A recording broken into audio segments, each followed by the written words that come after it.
Λοιπόν, αυτά τα καλάθια είναι γερά, πες κύριε Βαγγέλη? Είναι γερά, πάρα πολύ γερά. Ναι, για πες, γιατί είναι γερά? Από τι είναι φτιαμένα, από τι είναι?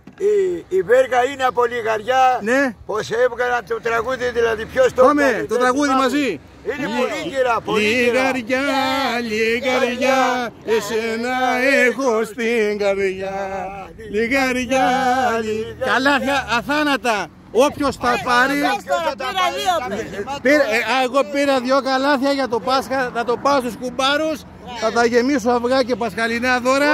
Όλα πάλι. Και είναι μπράβο. Κρυμμύδια, σαπίλια, απ' όλα. Χειροποίητητα καλάθια. Πέτρες πάλι. Και πατάτες ωραίες.